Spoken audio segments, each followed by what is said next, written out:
Perfecto. Bueno, ahora vamos a hablar de algunos de los temas que le estaba comentando justamente. Hay algunas preguntas todavía sí, pero se las vamos a hacer un ratito más, porque vamos a conversar respecto a ciertos temas que usted justamente tocó. Usted habló del tema de la globalización y hoy día podemos ver que justamente hay dos países que son los que están llevando como, entre comillas, la guerra de la globalización. Tenemos Estados Unidos, ¿no es cierto?, que es Make America Great Again, o sea, hacer primero a América grande y luego pensamos en el resto como tal, como dijo usted.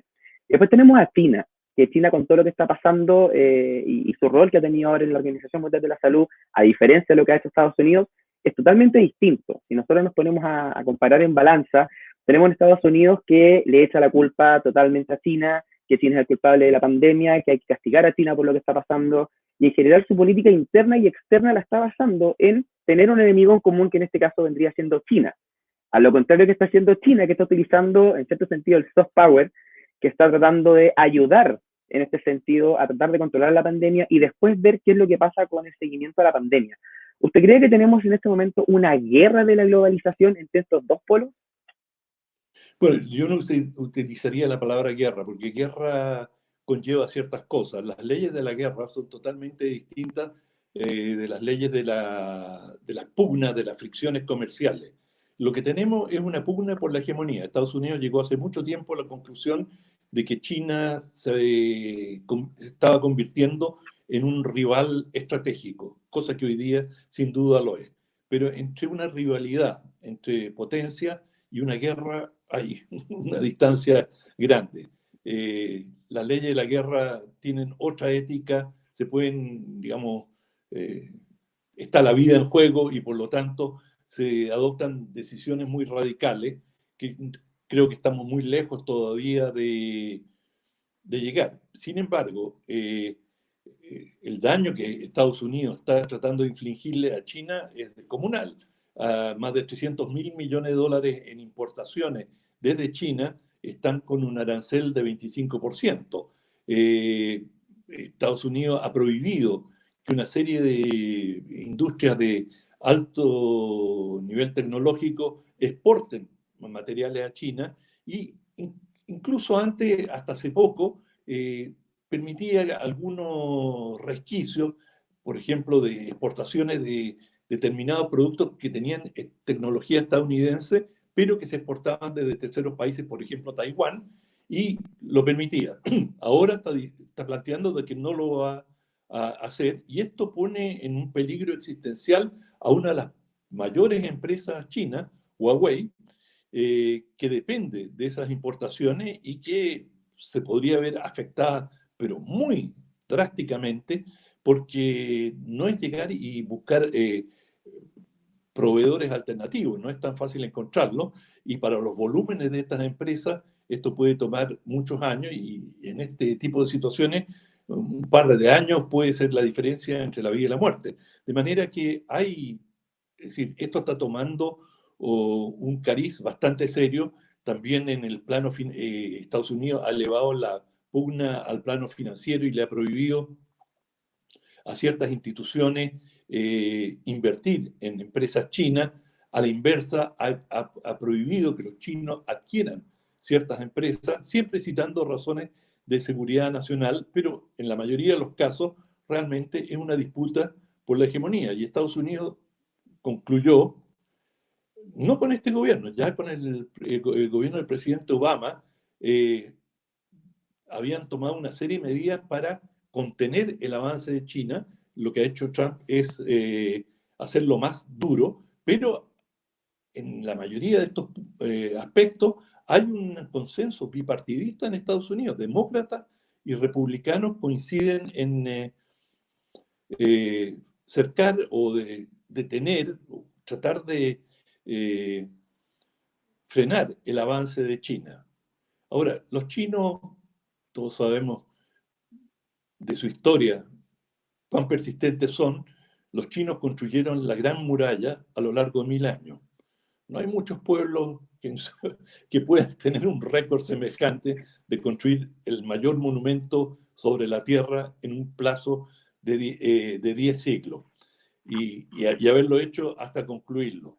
De manera que los chinos, y lo plantea uno de sus diarios oficiales, The Global Times, dice, estamos, y esto es una alusión a la revolución, estamos en una lucha prolongada. Es decir, y esto ellos tenían la teoría de la guerra prolongada. Perfecto, lo voy a mover en el mapa. Nos vamos a ir de Estados Unidos y de China, nos vamos a Europa ahora, ¿ya? Porque, bueno, la última noticia que estuvimos revisando durante estos días fue que Alemania y Francia se habían puesto de acuerdo para poder abrir una especie de fondo europeo para salir a ayudar a, ¿no sé, todas las economías más afectadas por la pandemia del COVID. Y estamos hablando de casi 600.000 millones de euros para las economías más afectadas por el COVID. ¿Cree usted que lo que está haciendo Europa es una especie de tirón de orejas hacia el Reino Unido diciendo el multilateralismo era el camino para tratar de ayudar la pandemia y no empezar a sobrar y empezar a disminuir lo que es la unión entre los países? Sí, sin duda, y digamos, las dos locomotoras de la Unión Europea son precisamente Alemania y Francia, y son los países que si quieren seguir teniendo Unión Europea, tienen que hacerlo. Pero quizás, hay que decirlo, es algo tardío. Cuando empezó la crisis del COVID, Italia fue dejada en una situación bastante compleja y no recibió las ayudas que pudo haber obtenido, y eso sin duda ha fortalecido las tendencias anti-europeas en el marco de la Unión. Han habido disputas muy serias. Holanda, por ejemplo, se opuso a que se emitieran bonos para cubrir ciertas, digamos, consecuencias de la pandemia. Otros países han aprovechado este torbellino para, como decía yo antes, en Hungría, para pasar una serie de legislaciones claramente antidemocráticas, lo mismo en Polonia, de manera que la Unión Europea está pasando por un momento, yo creo, particularmente difíciles, y de nuevo, se están acelerando tendencias que venían en camino. Es decir, la tendencia antiglobalizadora, la tendencia pro soberanía nacional, se va a ver probablemente agudizada con el COVID, de manera que si el COVID va a dejar algún ganador, creo que en Europa van a ser fuerzas de extrema derecha que están pugnando por mayor soberanía en detrimento de la Unión Europea. Perfecto, vamos con otras preguntas que nos han hecho, han llegado varias, así que le agradecemos harto a la gente, está súper interesante para ellos esta charla, así que le agradecemos por estar con nosotros. Javier Sepúlveda, que también Yo ayuda les al programa, no. Perdón. Exacto. Bueno, Javier Sepúlveda nos comenta, dice, excelente charla. Tengo una duda para el señor Sor.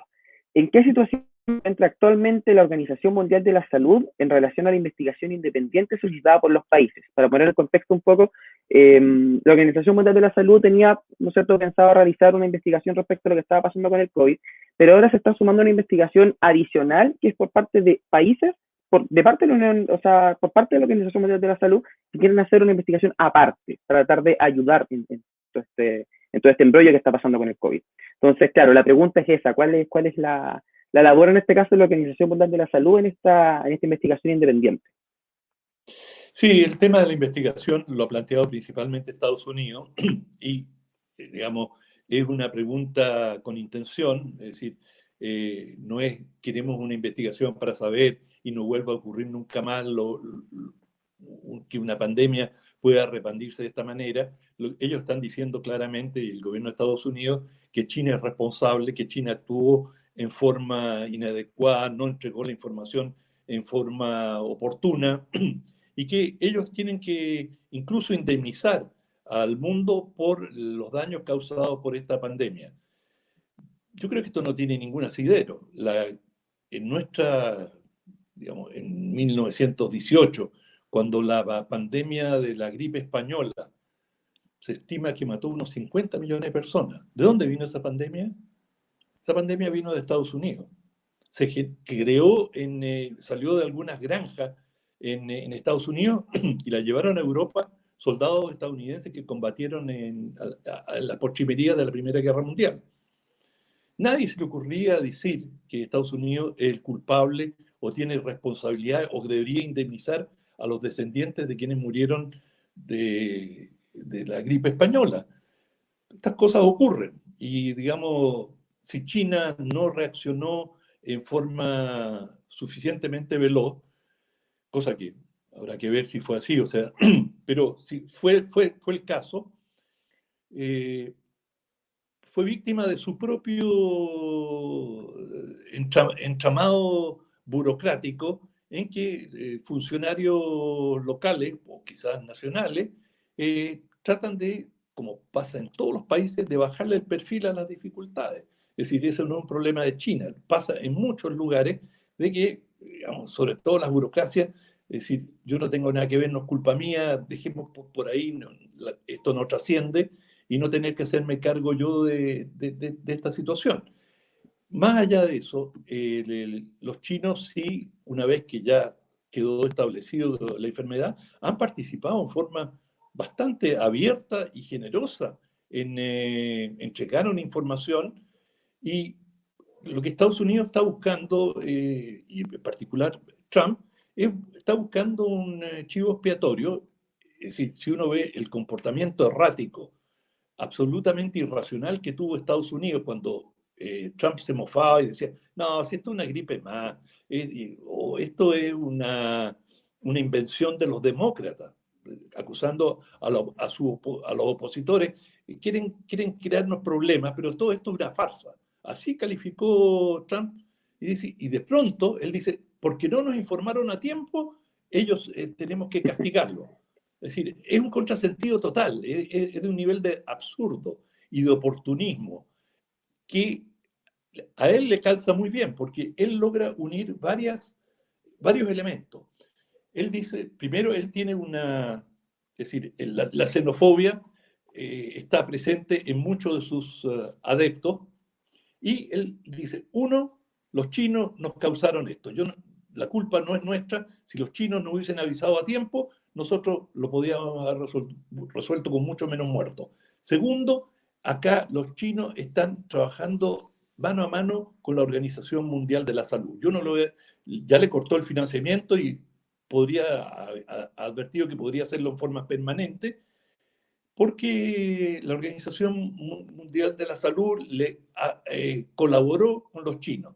Y en Estados Unidos hay una tendencia de extrema derecha muy fuerte que desde mucho tiempo, viene diciendo que Naciones Unidas es un cuerpo conspirativo que quiere imponer un gobierno mundial y que quiere subordinar a Estados Unidos. Es decir, algo que no tiene ni una base, cero base, pero hay gente que cree que la Tierra es plana, hay gente que cree que Elvis Presley está vivo, en fin, hay gente que cree en muchas cosas, hay gente que escucha voces, no sé, creo que en definitiva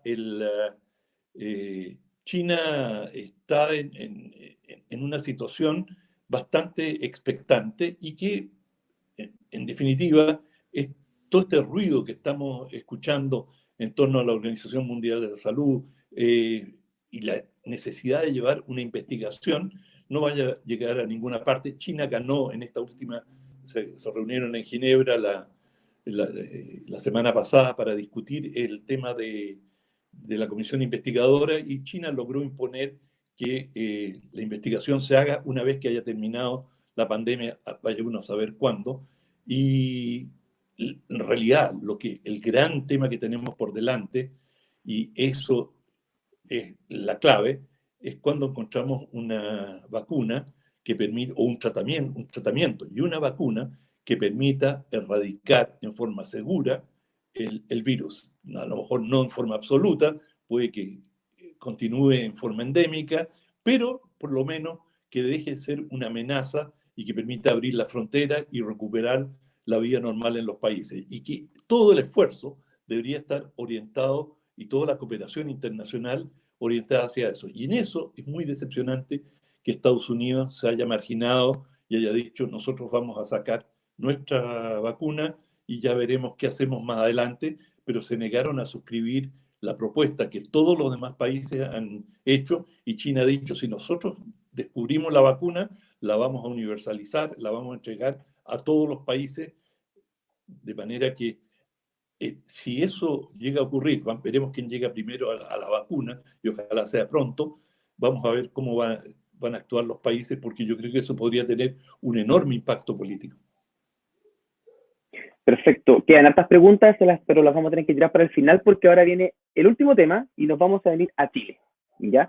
Y esto tiene que ver justamente con la participación que tiene Chile en los organismos regionales, que no se me refiero a los organismos que están en América Latina.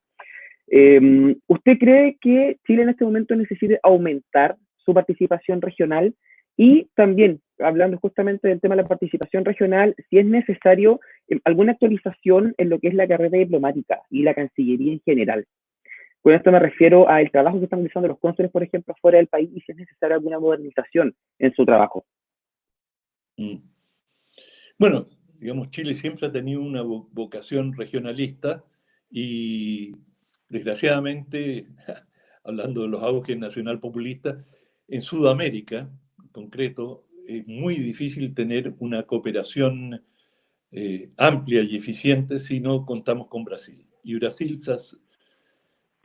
con el gobierno de Bolsonaro, básicamente abandonó Sudamérica.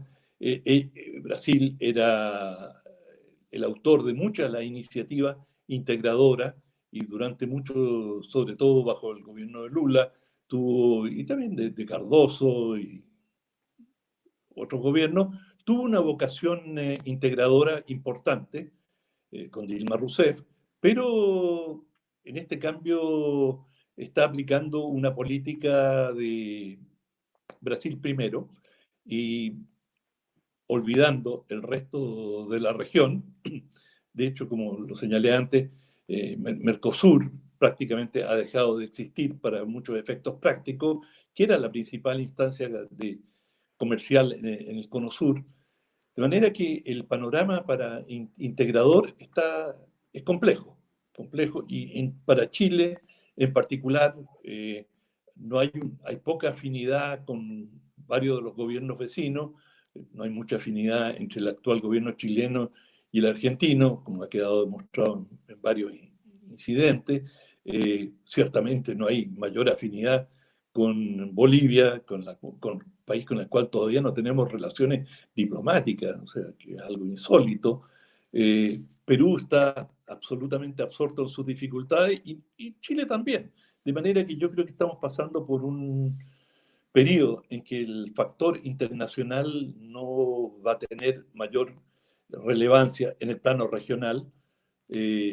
Cada país ve cómo puede salir de esta crisis lo mejor parado posible, y las dinámicas internas son absolutamente dominantes por encima de cualquier consideración internacional. Y el otro gran país que podría tener alguna vocación internacionalista y que siempre, durante mucho tiempo en su historia sí la tuvo, en México, pero con el gobierno actual de AMLO, de Manuel López Obrador, está absolutamente volcado a sus intereses domésticos, y México no tiene ningún afán de protagonismo internacional. Por lo tanto, no hay liderazgo. Chile intentó tímidamente algunos liderazgos o tratar de destacar en algunas coyunturas que fueron, digamos, de pobre desempeño, como fue la participación del presidente en el evento de Cúcuta, Colombia, en relación a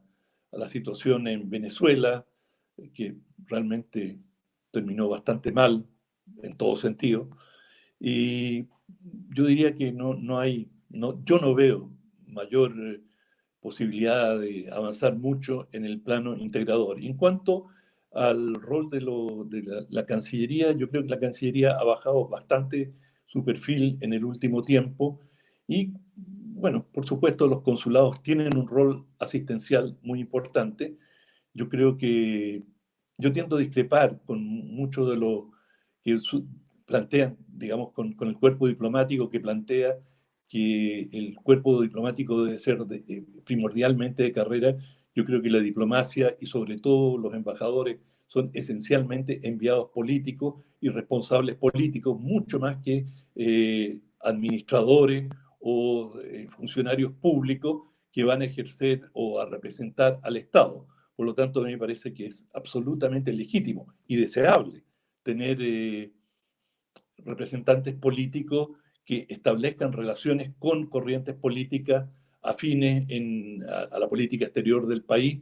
En muchos países, esto no quiere decir, por cierto, necesitamos un cuerpo profesional, y ese cuerpo profesional ha demostrado eficacia y capacidad en muchos lugares, especialmente yo creo que en los consulados, donde el rol asistencial, sobre todo en una situación de crisis, es de trascendental importancia. Perfecto. Bueno, vamos a hacer las últimas 3 preguntas porque en serio nos han llegado muchísimas, así que nuevamente agradezco a toda la gente que está conectada y que está muy metida, ¿no es cierto?, en la conversación que estamos teniendo ahora con don Raúl Sor. La próxima pregunta es de Loreto Sangüesa, quien nos comenta qué parámetros podríamos decir que nuestro país se encuentra en una situación no tan desfavorable en todo este contexto. Bueno, tenemos una situación financiera relativamente sólida, es decir, que nos permite ir a contratar préstamos en caso de requerirlo, como se está haciendo, que somos un país de alta confiabilidad internacional y que, digamos, en términos de las inversiones extranjeras, mantenemos una posición bastante sólida y que en términos de la estructura estatal, el Estado chileno y su servicio sanitario llega a todos los rincones del país y por lo tanto se pueden aplicar políticas sanitarias que pueden ser eficaces. Va a haber un gran debate si el gobierno obró con la celeridad, con la digamos, disciplina necesaria, eso lo dirá el tiempo, pero en general, pese a la dificultad y al momento particularmente difícil que estamos atravesando en estos días, creo que el país va a salir de la crisis relativamente bien. Digamos, nadie sabe cómo va a terminar esto, pero con los datos que tenemos le va a ir bien. Lo que no tengo claro, y sí me preocupa mucho, estamos en la fase sanitaria de la crisis. Esta crisis todavía ya se está perfilando al plano económico y al plano social. Es decir, está creciendo el desempleo en forma muy pronunciada y estamos teniendo brotes de malestar social que están nada más que congelados, están en pausa, digamos, acá se interrumpió algo que estaba de enormes magnitudes, es decir, Chile vivió las mayores manifestaciones sociales de su historia. Nunca tanta gente, me refiero a las manifestaciones callejeras, nunca antes había ocurrido algo así. Bueno, y esto hace muy poco tiempo, meses, y esto está latente. Y si a esto le sumamos el malestar que está provocando esta situación, malestar obligatorio de gente que estamos todos obligados a quedarnos en nuestras casas, pero hay algunos que podremos tener reserva económica, podremos tener ingresos, pero hay gente que no lo tiene, y gente que lo está pasando, pero muy, muy, muy mal. Y bueno, si no se ve una salida a esto, una salida social, una salida económica, esto va a tener una explosión política. No tengo mucha duda de que va a ser así. ¿Cuándo? ¿Cómo? Estará por verse. Justamente usted estaba hablando del tema de la economía y la pregunta que viene ahora está muy relacionada. Alexis Neira pregunta, ¿marcará la COVID-19 una debacle del sistema neoliberal en el mundo? Sin duda. Yo creo que el sistema neoliberal venía ya en retroceso, claramente en muchos países, y esto probablemente lo va a acelerar.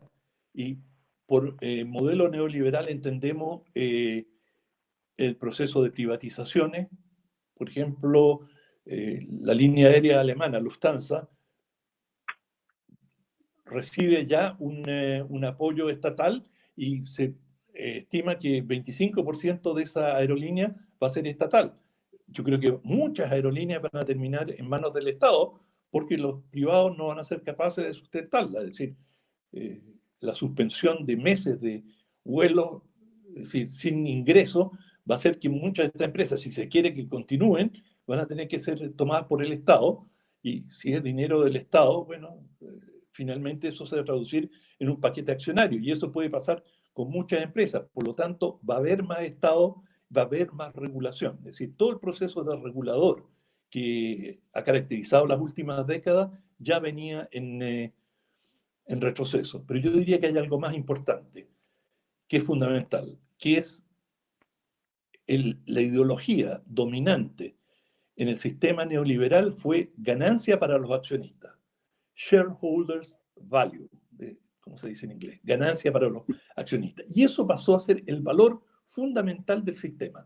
Todo estaba orientado a darle la mayor ganancia a los accionistas. Los trabajadores, el rol social de la empresa quedaron absolutamente postergados. Y la participación del trabajo, es decir, de los trabajadores, pero del trabajo, en la repartición de los recursos, fue disminuyendo cada vez más, por una variedad de razones, pero es cada vez menor. Y la participación del capital financiero, es decir, de los accionistas, es cada vez mayor. Incluso ha ido disminuyendo el rol del capital industrial. No quiero entrar porque estos son temas más complejos para una cosa tan breve, para una pregunta así, pero quiero decir que los valores que han guiado al sistema están cambiando y que hoy día, por ejemplo, el tema ambiental pasa a tener un protagonismo mucho más importante y que la ganancia de los accionistas va a ir decreciendo en importancia. Bueno, de hecho, eso último que usted nos estaba comentando, la vimos también en Chile con el tema de Cencosud, con el tema de que se habían acogido, ¿no es cierto?, la ley de protección al empleo, que terminaron entregando, ¿no es cierto?, las ganancias hacia los accionistas y que, bueno, gracias a los medios de comunicación, después dijeron que no se iban a acoger a esta ley y que iban a pagar, ¿no es cierto?, sus sueldos normales a los trabajadores. La última pregunta que tenemos Exacto. es de Álvaro Melo. ¿Cómo? Sí, no, perdón. La última pregunta que tenemos es de Álvaro Melo, quien dice, ¿cómo quedó el gobierno chileno con el manejo del estallido social en el contexto internacional? Bueno, yo creo que el gobierno chileno había perdido mucha prestancia, mucha jerarquía a nivel internacional después del 18 de octubre. Es decir, después de que se ufana que el país es un modelo y es cuestionado de manera tan generalizada por un sector tan importante de la población, con reivindicaciones tan centrales como las que se vieron en ese momento, ya había una disminución y, por supuesto, no solamente los chilenos leemos las encuestas, nosotros vemos cuál es la popularidad del gobierno y cómo se desmoronó. Y esas encuestas, por supuesto, las leen nuestros vecinos, las leen en Europa, y el respeto que se tiene a los gobiernos está dado por su nivel de legitimidad, por su nivel de aceptación. Y cuando esa aceptación cae a cotas tan bajas, naturalmente hay cuestionamiento. Y yo creo que veremos cómo salimos de esta crisis. Estamos en el medio de ella, quizás estamos en el ojo de la tormenta, y es prematuro, digamos, hacer un juicio. Las cosas pueden ir en distintas direcciones, pero ciertamente en los escenarios más positivos ya no se dieron y estamos entrando a una situación bastante más oscura que no sabemos exactamente cómo va a concluir. Perfecto. Bueno, para ya despedirnos, porque esto, hasta aquí llega la conversación, queremos agradecer profundamente que se haya sumado a nuestra petición. Queríamos que usted fuera el primero en esta ronda de charlas y de conferencias para poder comenzar, ¿no es cierto?, este programa. Así que le agradecemos muchísimo su tiempo, que haya conversado con nosotros y que haya respondido, ¿no es cierto?, a nuestras preguntas que, repito, fueron muchísimas, muchas quedaron en el tintero, pero bueno, lo importante es que estos temas hay que conversarlos, hay que exponerlos hacia la ciudadanía y que también la gente entienda en algún sentido que lo que pasa en el exterior, en cierto sentido también afecta a lo que nos pasa a nosotros como chilenos y es muy importante hacer esa conexión con la gente que las relaciones internacionales afectan en lo que pasa hoy en día en Chile. Así que, Raúl Stor, muchísimas gracias por habernos acompañado y haber estado con nosotros. Bueno, muchas gracias a usted. Me siento muy honrado de que me hayan puesto en el punto de partida de esta charla. Un gran cariño a Paulina, gracias a ti, Ricardo, y a todos los que tuvieron la paciencia de escuchar. No, muchas gracias a usted nuevamente. Y bueno, nosotros nos vamos a despedir. Quiero agradecer profundamente a todas las personas que están detrás de esta transmisión, que son, ¿no es cierto?, nuestros ayudantes. Un gran abrazo para todos ellos, a la gente que estuvo con nosotros conectadas, Recuerden que nos pueden seguir en nuestras redes sociales, en Facebook, en Twitter, en Instagram, y también nuestro canal de YouTube, que es Programa Estudios Europeos UDEC. Los dejamos cordialmente invitados entonces para la próxima semana, que vamos a continuar con esta ronda de charlas, con otro tema, por supuesto, no el mismo que tocamos hoy, pero para que también lo tengan presente, que la próxima semana volvemos con nuestro programa, y así va a ser, esperemos, hasta mediados de junio o incluso inicios de julio. Así que los dejamos invitados a la próxima semana. Un gran abrazo, cuídense mucho y no salgan si no es necesario. Chao.